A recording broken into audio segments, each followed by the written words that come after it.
if you would please, unveil the statue.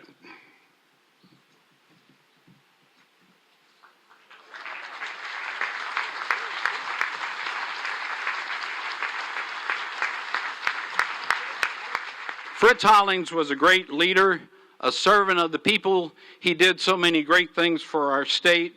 He's smart as hell, and you'll hear all these accolades today, but I'm here to tell you on top of that, all of that, he's a beautiful human being. We love you, Senator. I want to thank you for your service, for your inspiration and your faith in us, in the country, and in yourself. Most importantly, on behalf of all the staff people that are here, I want to thank you for giving us the opportunity of a lifetime. Thank you, sir.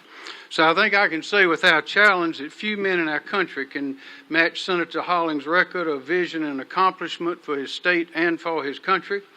And ladies and gentlemen, I say he is a big man. He is a great man. And his actions leading to this occasion demonstrate this again, once again, for all of us to see.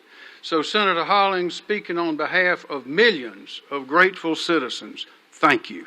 Senator Hollings told me when I was named as a nominee to the bench, Michael, everybody thinks it's a big deal for senators to name judges. He said, we think it's a pain in the neck. He said, you make 100 enemies and one damn ingrate. I told him then and I'll tell him now, Senator, I'll never be ungrateful. Thank you so much.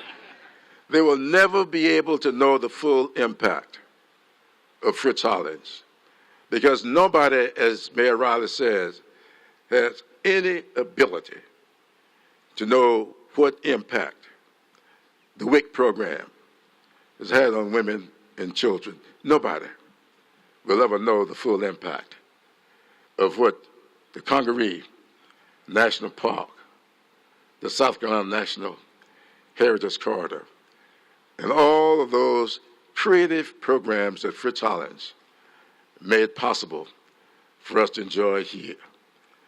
So, Senator Hollings, we may gaze upon this statue, but we will never be able to know exactly what you meant to this state. But I know this, it's immeasurable. When you talk about Senator Hollings, it is bigger than life, right? The statue's like 10 feet tall, or as Fritz would say, life size. I was blessed to have him as my mentor. When Jim Clyburn called me about we're going to take Fritz's name off the courthouse, I said, how you doing, Jim? You okay? And he said, no, Fritz wants to do that. And I said, well, okay, well, you go first. And he did. But that was incredible. And Jim and I have pledged that will be the last time that ever happens in South Carolina. Because if anybody names something after us, it is going to stay. Boeing, BMW, Volvo, you name it, are all, in essence, the result of Fritz Hollings' extraordinary leadership.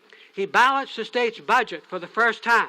He got a AAA credit rating for the South Carolina for the first time, and he ran the state as governor as a great executive, a strong legislative state.